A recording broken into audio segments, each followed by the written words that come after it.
নারীকে নষ্ট বলার অধিকার কোনো পুরুষের নেই, কারণ কোনো পুরুষের স্পর্শ ছাড়া নারী নষ্ট হয় না। নিজে প্রেম করে গরিব ছেলেকে বিয়ে করলে শুনতে হয় বাবা মার কথা না শুনে বিয়ে করেছে, চরিত্রহীন কুলাঙ্গার মেয়ে। আর বাবা মার পছন্দের বড়লোক ছেলেকে বিয়ে করলে শুনতে হয় মেয়েটা টাকার লোভে বিয়ে করেছে।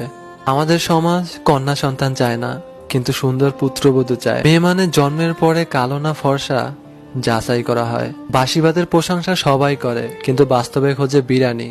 তেমনি সমাজের কালো মেয়ের প্রশংসা সবাই করে, কিন্তু বাস্তবে খোঁজে ফর্সা রানী। যে মেয়েটা আপনার বুকে ঘুমায় সে মেয়েটা আপনার কন্যা, যে মেয়েটা আপনার পাশে ঘুমায় সে মেয়েটা আপনার বউ, যে মেয়েটা পাশের রুমে ঘুমায় সে মেয়েটা আপনার আদরের ছোট বোন, যে মেয়েটা আপনার জন্য নিজের ঘুম নষ্ট করে সে আপনার মমতাময়ী মা। তাহলে রাস্তায় আপনার পাশ দিয়ে হেঁটে যাওয়া মেয়েটা মাল হয় কিভাবে? আপনার পাশ দিয়ে হেঁটে যাওয়া মেয়েটাও তো কারো না কারো ভালোবাসার মানুষ, কারো না কারো আদরের ছোট বোন, কারো না কারো পুত্রবধূ। সবাইকে বলছি, কোনো মেয়েকে বাজে কথা বা বাজে মন্তব্য করবেন না। মেয়েদের কষ্ট বোঝা অতটা সহজ নয়। তাদের সেই বাড়িতে জায়গা হয় না যেই বাড়িতে তাদের জন্ম হয়।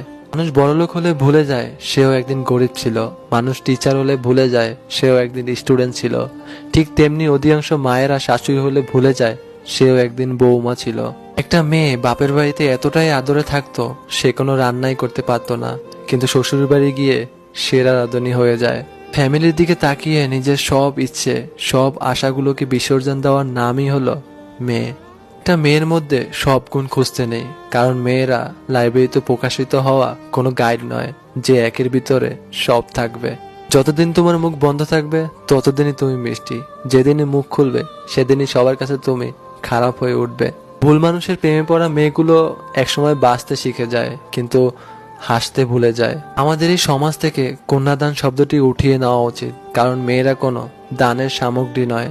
মেয়ে মানে শ্বশুরবাড়ির সব নির্যাতন সহ্য করে নিজের পরিবারকে বলতে হয় আমি বড্ড সুখে আছি। যদি ভিডিওটি ভালো লাগে লাইক করবেন আর কমেন্ট করে জানাবেন আপনার মতামত।